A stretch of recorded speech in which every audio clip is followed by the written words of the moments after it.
अध्याय 59 मास विला। बातचीत दो हिस्सों में बढ़ गई, जिसमें मयंक, बीरेंद्र और 3 अन्य लोगों का नेतृत्व कर रहे थे। ट्रक को विला सम 16 की ओर चला रहे थे।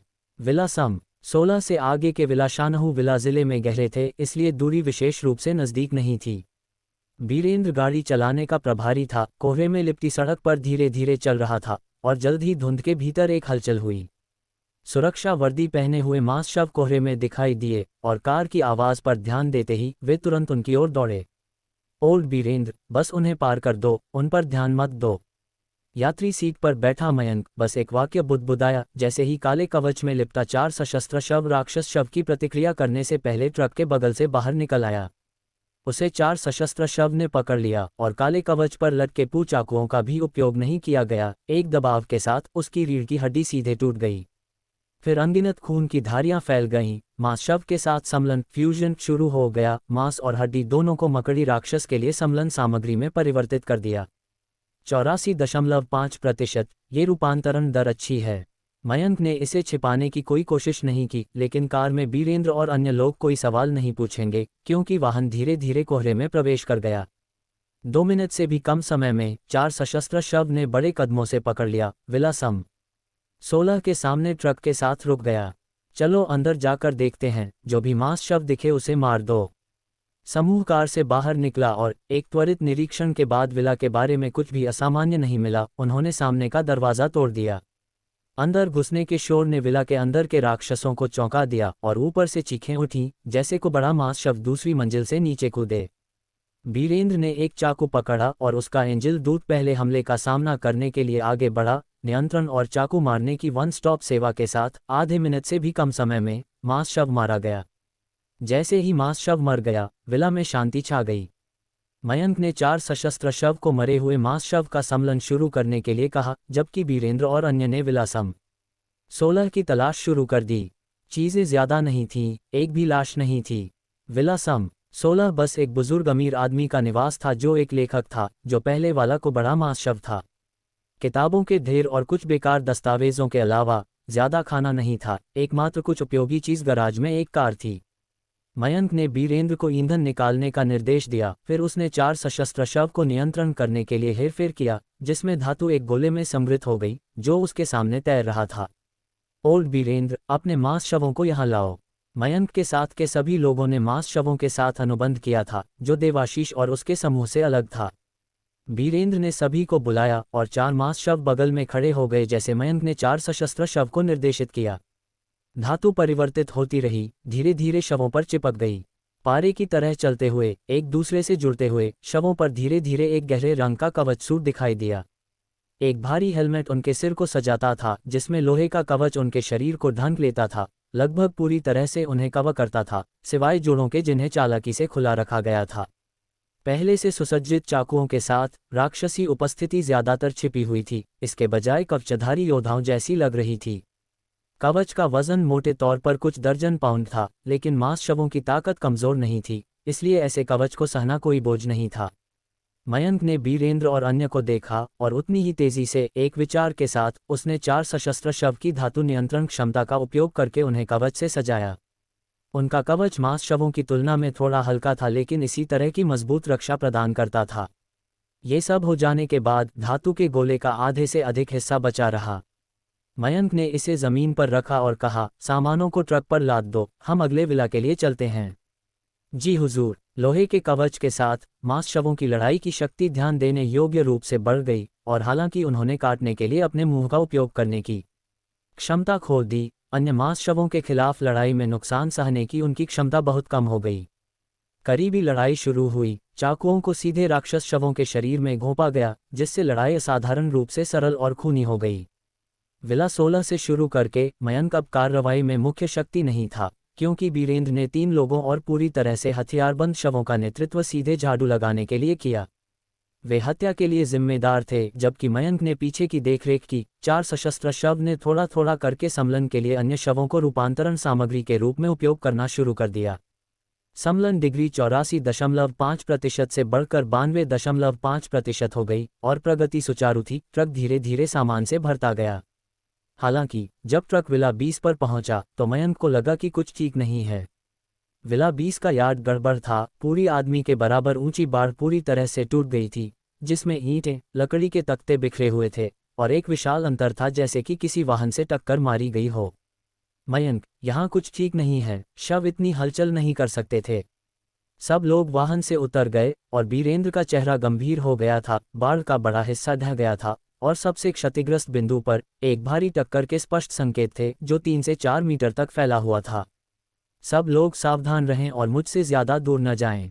मयंक का भाव सख्त हो गया, यह महसूस करते हुए कि वहां एक शक्तिशाली राक्षस हो सकता है।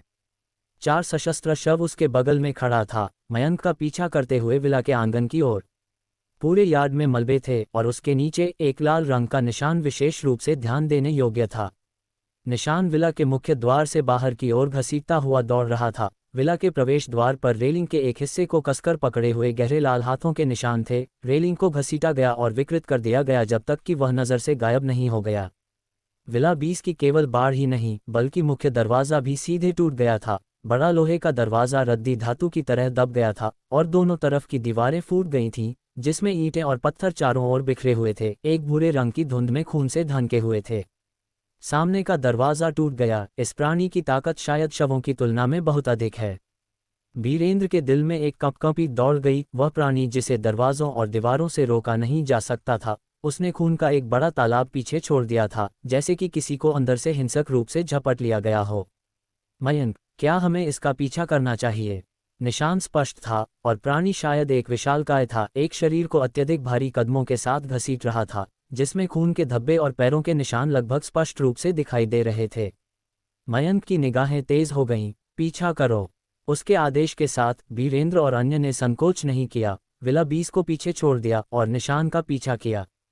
जब वे ट्रैक करना जारी रखते थे तो लॉन और सड़क के बीच कभी कभी खून के धब्बे और बलगम टपकता था, स्थिति को तेजी से भयानक पाते हुए। विला 21, 22 और 23 के मुख्य दरवाजे सभी नष्ट हो गए थे और वहां बोलने के लिए कोई जीवित व्यक्ति नहीं था, एक भी लाश भी नहीं।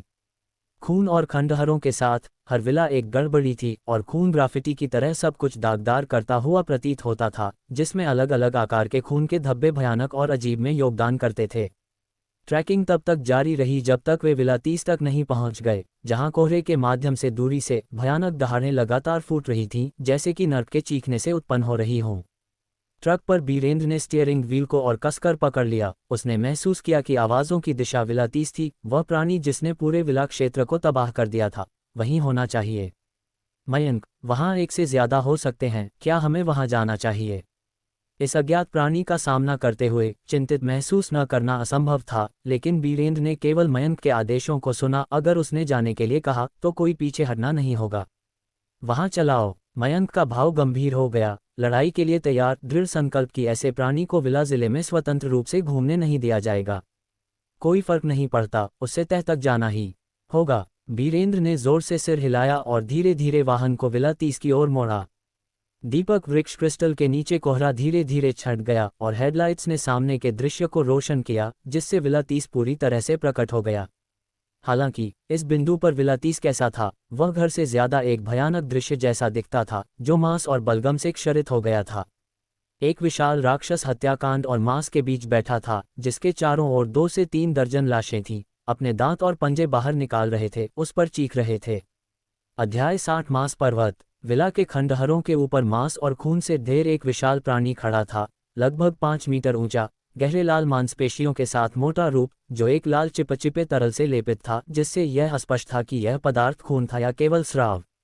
विशाल मानवाकार राक्षस का सिर मोटा और भयंकर था, एक खुले मुंह के साथ जो लगभग उसके गालों और कानों की जड़ों तक फैला हुआ था। उसके जबड़े की समग्रता में तेज दांतों से भरा हुआ था और उसकी आंखें खून के रंग की लाल और भयानक थीं।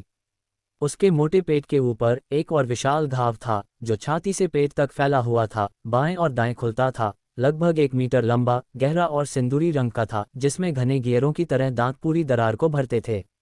अपने एक बड़े हाथ से उसने एक 4 सशस्त्र शव के धड़ को पकड़ा हुआ था। उसका पेट का मुंह एक अथाह गड्ढे की तरह खुला हुआ था, तेज दांतों के बीच से लगातार खून के रंग का स्राव टपक रहा था।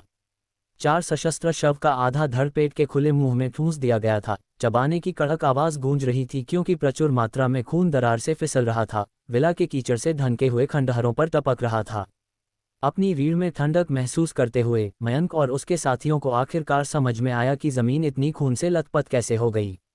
गुर्र 4 सशस्त्र शवों का समूह आखिरकार मांस पर्वत राक्षस से भयानक दबाव को और सह नहीं सका। उन्होंने अपने सिर उठाए और जोरदार दहाड़ें निकाली। डर और क्रोध आपस में मिल गए, फिर एक साथ मांस पर्वत राक्षस पर हमला शुरू कर दिया। 20 से अधिक 4 सशस्त्र शव तेजी से चले, एक हमलावर पर हमला करने वाले जानवरों के एक पैक की तरह। उन्होंने एक उच्च गति के आरोप में अपनी बाहों और पैरों का उपयोग किया, मांस पर्वत राक्षस पर झपटने के प्रयास में अपनी पूरी ताकत से कूद गए। एक के बाद एक वे लौकी की तरह मांस पर्वत राक्षस के शरीर पर लटक गए। उनके तेज दांत और पंजे लगातार हमला कर रहे थे, उतने ही भयंकर और क्रूर जैसे उन्होंने एक बार मानव शरीर को फाड़ दिया था। कई 4 सशस्त्र शव मांस पर्वत राक्षस पर दौड़ने की तैयारी कर रहे थे, लेकिन मांस पर्वत राक्षस चल पड़ा। उसका हाथ, एक चक्की जितना बड़ा, बाहर पहुंचा और उसकी रीढ़ से एक 4 सशस्त्र शव को पकड़ लिया। अभागे प्राणी की रीढ़ की हड्डी के टूटने की आवाज आई। भयानक शक्ति ने तुरंत 4 सशस्त्र शव की रीढ़ को कुचल दिया, उसे विकृत कर दिया, और एक दबी हुई थप के साथ प्लाज्मा छितरा गया और पूरा 4 सशस्त्र शव उस जगह पर कटे हुए मांस का एक तालाब बन गया जहां उसे पकड़ा गया था। निचला आधा हिस्सा नीचे गिर गया, एक अन्य 4 सशस्त्र शव के सिर पर टूट गया। लाल प्लाज्मा लगभग पूरी तरह से उसे भिगो गया।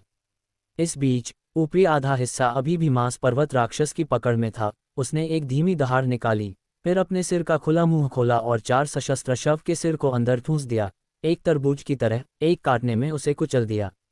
4 सशस्त्र शव और अधिक जंगली रूप से आक्रोशित हो गए और भी जोर से हमला कर रहे थे। लेकिन मांस पर्वत राक्षस अपने मांसपेशी वाले शरीर और उसकी त्वचा को ढंकने वाले मोटे चिपचिपे बलगम के साथ एक रक्षा रखता था जिसे 4 सशस्त्र शव बस तोड़ने में असमर्थ थे। उनके हमले जीवन रक्षा के लिए लड़ाई से कम और गुदगुदी के समान थे।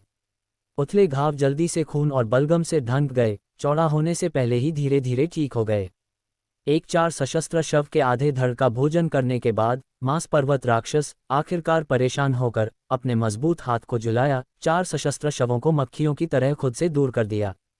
भारी हथौड़े के समान अत्यधिक बल टूटती हड्डियों की कड़क के साथ था और उन्हें पीछे की ओर फेंक दिया।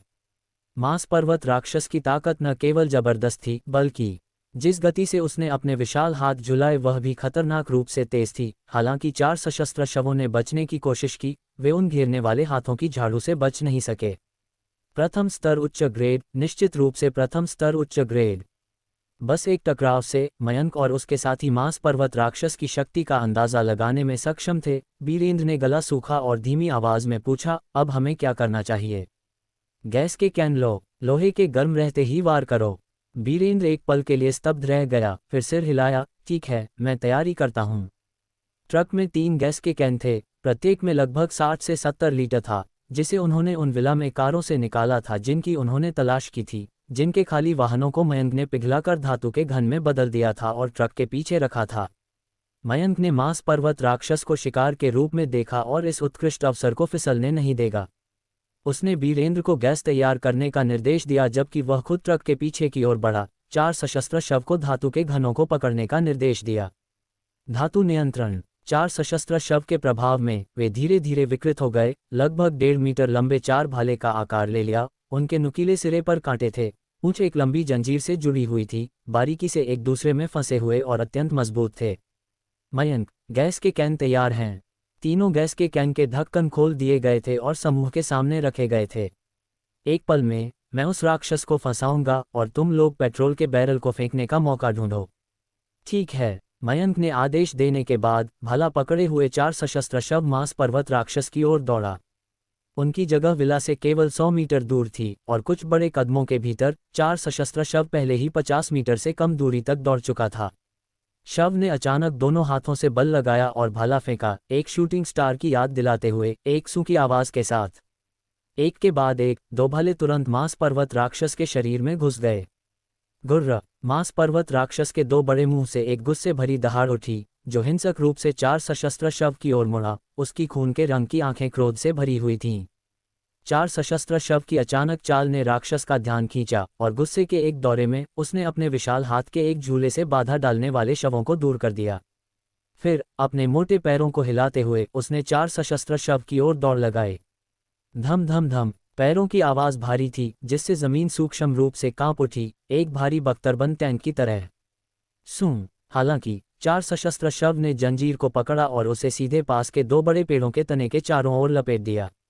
धातु नियंत्रण उसी समय सक्रिय हो गया था। जंजीर पिघल गई और कसकर पेड़ के तने के चारों ओर कस गई। 4 सशस्त्र शव शेष 2 भालों को पकड़े हुए तेजी से किनारे की ओर बढ़ा। जैसे ही मांस पर्वत राक्षस मुड़ने और पीछा करने की कोशिश की, हलचल ने जंजीरों और भालों को उसके शरीर में फंसा दिया। उसके मांस और हड्डी में फंसे हुए कांटेदार हुक ने असहनीय दर्द दिया, जिससे एक दहाड़ निकली जो विला के माध्यम से गूंज उठी।